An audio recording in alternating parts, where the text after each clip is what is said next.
Good morning, everyone. Welcome to Lake Jackson.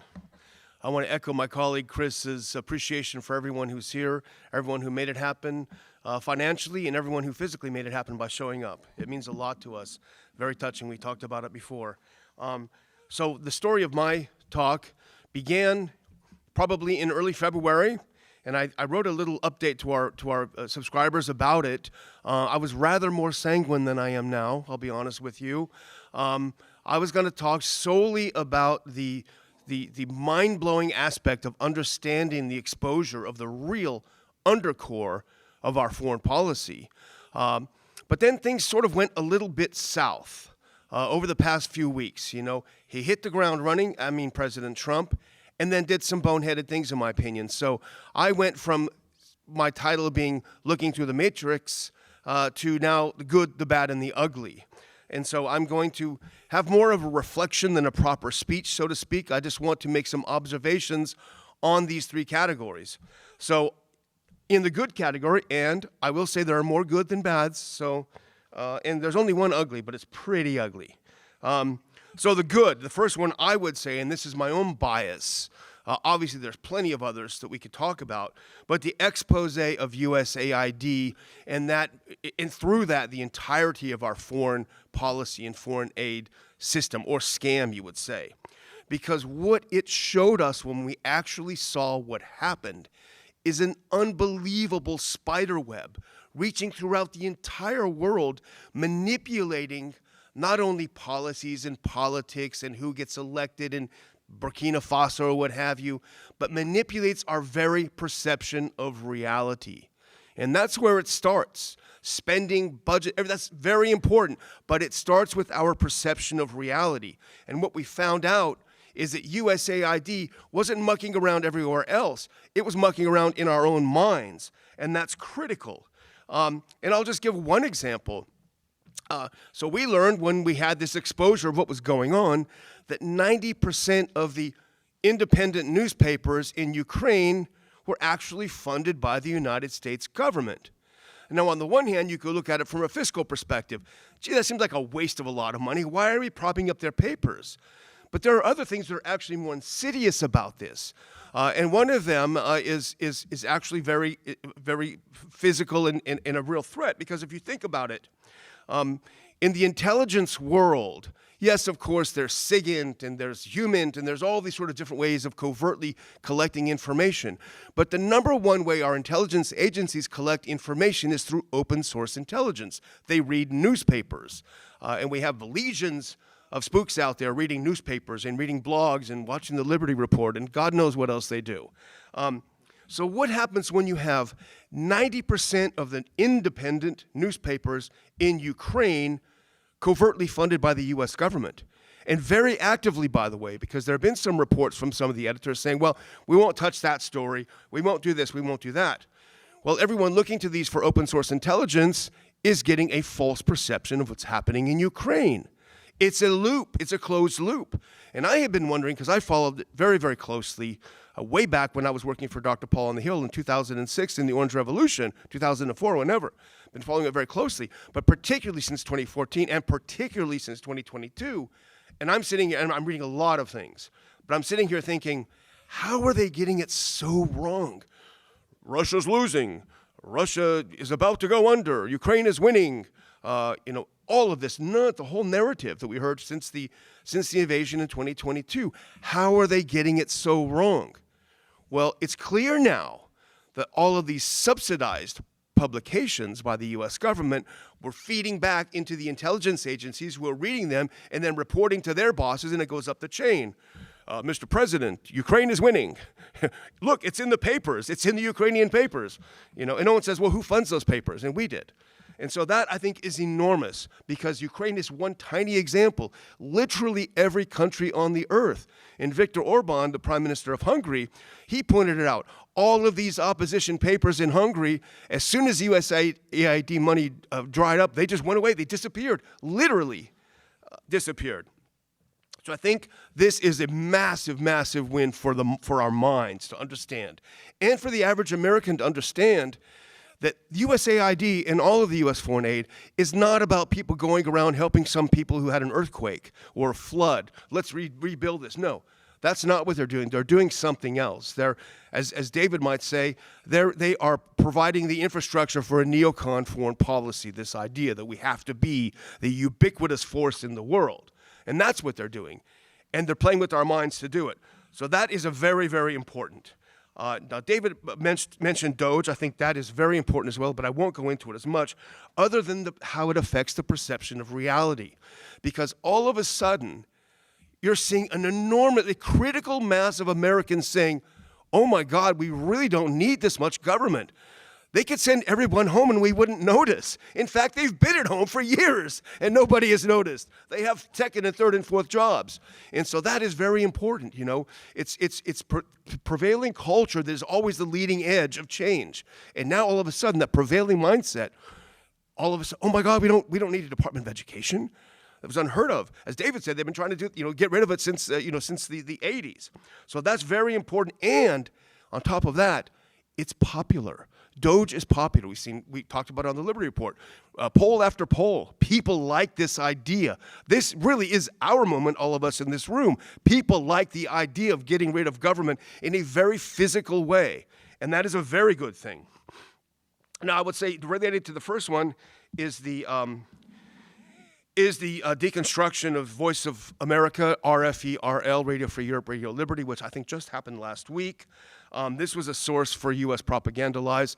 In the 21st century, we do not need a state-funded media. First of all, they don't do it very well. No, it's compared to RT, which is also state-funded media, but is actually very good quality. VOA has always been terrible. RFE has always been terrible. They have a very ignominious history, and there's not enough time to really go into it. They played a big role in the Hungarian Revolution of 1956, where they encouraged people to rise up. We're with you guys. Come on, you do it. And they rose up and they looked around and there was no one. This is what they do. The other, of course, is defunding NED. And the last on my good list, and it could go on longer, but is simply President Trump picking up the phone and talking to President Putin. Just that physical act has reduced the threat of a world-ending nuclear war, I think, in a very, very substantial way. And that is important. The entirety of the brain-dead Biden administration and Blinken, who was the architect of what's happening, or what happened in Ukraine, along with Victoria Nuland, they were Obama's flunkies under Biden. Ukraine was his project. And so for 4 years, Biden or whoever played him on TV wouldn't pick up the phone call, wouldn't pick up the phone and talk to Putin. In fact, he derided him. He's a thug. He's a murderer. Whatever. It doesn't matter. So the fact that Trump is simply talking to Putin, that lowers the temperature, and that's what we want. And I think the same is happening with China. And he's even suggested that he would talk to Iran, in between threats of annihilation. So those are good things. And I think we should praise those about the president and encourage him to continue doing it. Now, there's a couple on the bad list, and I'll be brief. And one, I think, is his handling of the whole Russia-Ukraine war. And many of us, when he took office, tried to encourage him, not that he's listening to me, but many others have said, listen, here's your exit strategy. This is Biden's stupid war. It's not mine. I don't want it. I don't want to get into it. I want to leave it. Boom, we're gone. Simple. Cut off the money. Cut off the weapons, cut off the targeting, cut off the intel. The war is over. Ukraine was never going to win this war. It's not rocket science. You just look at Russia and Ukraine. You look at the military capabilities. You look at industrial capabilities. It was never a question. It was on the encouragement of the neocons and the absurd Europeans who are still fighting World War II, but from an opposite way, in a weird way, who are pushing it. So I wish that, I don't want to hear about rare earths. I don't want to hear we're going to take over your power plants. I don't want to hear Zaporozhye. I don't want to hear any of this. I just want to hear him saying, we're done. Now, he cut off the intel for a couple of days, and I thought that was great, and then he reinstated it, and so I think that's a bad. Now, Yemen is bad. Yemen is terrible policy. It's based on lies. My good friend Kelly Vlahos had a piece in Responsible Statecraft a couple of days ago that I would encourage you to read. The Houthis had not been hitting any ships at all for months. And Hegseth, our defense secretary, there's some good things about him, but he flat out lied when he said that they had been recently are shooting at our ships. They hadn't been.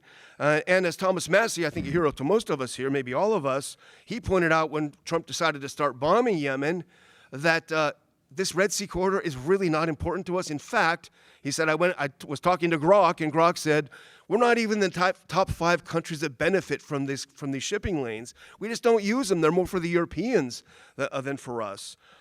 So the idea that we are going to go in and bomb the HE blank blank out of them, and they're not really attacking us at all. And what we're doing is we're decimating the infrastructure. This past week of bombing has decimated infrastructure and has killed dozens of women and children. It kind of reminds me of what the Israelis have been doing. So this is a stupid move. You're not going to defeat the Houthis this way. They just fade away into the mountains in Yemen, and then they come back out with their rockets and fire them again. This is not the way to do things. And over $1 billion apparently have been spent on this. And U.S. equipment is depleted. This is another important point, which is that the Yemenis are firing some pretty primitive drones at our carrier groups that are there. And you say, not really a threat, but you have to attack each one of them.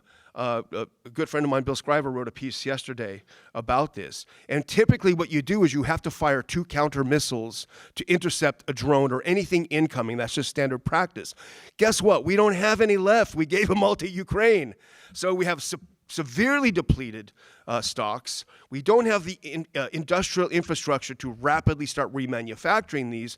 We are being bled dry in a war that has nothing to do with our interest, that we have brought upon ourselves, defending the behavior of a different country in the region that we have no business to be interfering with. Now, the third bad one, there's only 3 bad, there are 5 goods and 3 bads, is the green lighting of the Israelis to begin the slaughter again in Gaza. And we have to recognize this past week has been unbelievably bloody. The first 2 days, 1,000 people were killed, most of them women and children. The Israelis bombed their houses, and they said, oh, we got to move into tents. Then the Israelis bombed their tents. And I won't go into the details, but you probably, if you have the stomach for it, and you look up the pictures of some of these babies who've done nothing, they're not Hamas. What they've done to these babies is unspeakable. We're in the midst of a Holocaust, of a horrible genocide. And the fact that President Trump just sat back and said, okay, green light, was terrible. And when did this start? This started after Israel broke the agreement with Hamas. It wasn't Hamas that broke it. This is a multi-phased agreement. Phase 1 had been completed. Hamas wanted to go into phase 2 as agreed, which would have ended in the departure of Israeli troops and the rebuilding. Israel said, no, we need a little bit more time. We need more time in phase 1, but you need to release the hostages anyway. Hamas said no, and there you go. So, related to that is President Trump's depopulation plan for Gaza, which to me, I found it disturbing, not because ethnic cleansing is bad, and it is, but I found most disturbing is that he appeared to be in a bubble, because he threw this out there. We're going to build a big, beautiful place there. You know, everyone's going to want to live there. And someone said, well, can the people who actually live there come back? No, they don't want to. They won't want to. And what he was met with was consternation and horror by the rest of the world. You can't do these kinds of things. And I think he was genuinely surprised at the reaction. I think he was genuinely shocked. And that tells me that the people around him are somehow not in touch with reality. I don't know what they're in touch with, but not reality. So that concerns me a little bit. And when am I done? 3 minutes, oh my God. We got to do the ugly, though. Okay. Now, those of us not on the left were shocked, have been shocked at the wokeness. Remember, words are violence. That's what they said. Your words are violence. So if you bring in a right-wing commentator on campus, that's violence. He doesn't have to do anything. Well, the woke right is doing the same thing right now. And President Trump started it with this post he had on Trump Social, where he talked about, we're going to deport all these criminal students who are breaking the law and supporting Hamas. Well, when a lot of people interested in the First Amendment people like Judge Napolitano and Jonathan Turley and the other constitutional scholars, John Whitehead at the Rutherford Institute, when we pushed back on this, they said, well, you guys, you're not noticing that word illegal. If they do something illegal, they'll be deported. And there was a bit to that. But guess what? As usual, it didn't work out that way.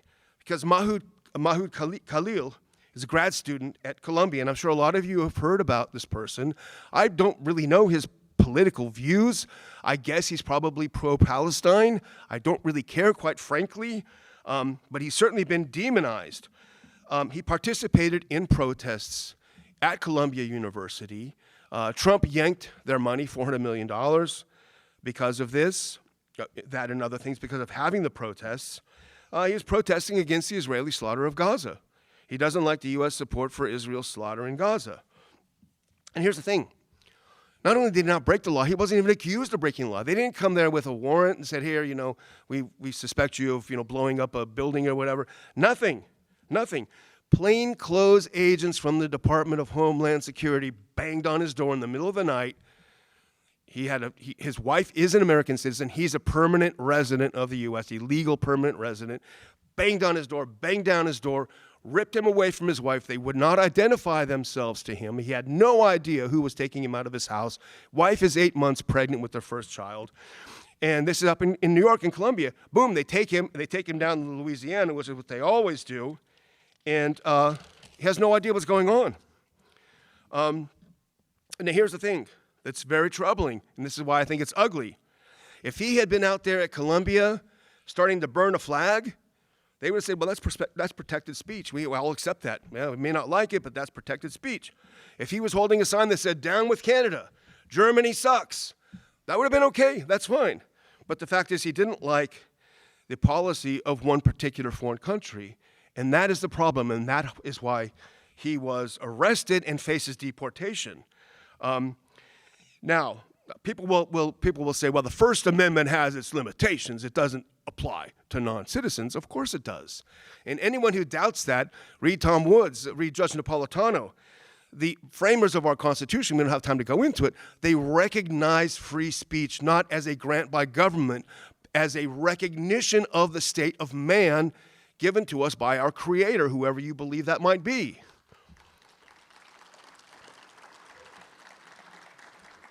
It's a limitation on government understanding nature.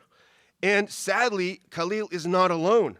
And I could name 3 or 4, but there's other one is Dr. Badar Khan Suri. Sorry if I mispronounced his name. He's a postdoc at Georgetown. He is being threatened with deportation. He's here legally as a postdoc. He is married to an American-born wife. He's being deported apparently because of his wife's political views. She I think, is of Palestinian background, and I think she said she supports the political goals of Hamas, but certainly not the other parts. He's being deported for this. Here is the point, guys. You can support Hamas in America if you want. Now, you can't do violence. You can support any damn thing you want. You can speak out for it if you want. There are limitations, obviously, but certainly if your wife says something, you shouldn't be deported. This is a slippery slope. This is ugly. And they first said they were just going to come for criminals. Then they came for people who weren't accused of any crimes. You can imagine anyone else who starts speaking out against this, what kind of justification they'll have. It's very, very dangerous what's happening. And I think we have to speak out in favor of the First Amendment, because if the First Amendment is gone, everything else follows. There is nothing left in this country if our First Amendment is gone. So we have to, above all, protect that. So I hope I've given a balanced view of things that we're happy about and things that we are extremely concerned about. One thing that we will do is keep our eyes wide open and speak out as long as we can. Thank you very much.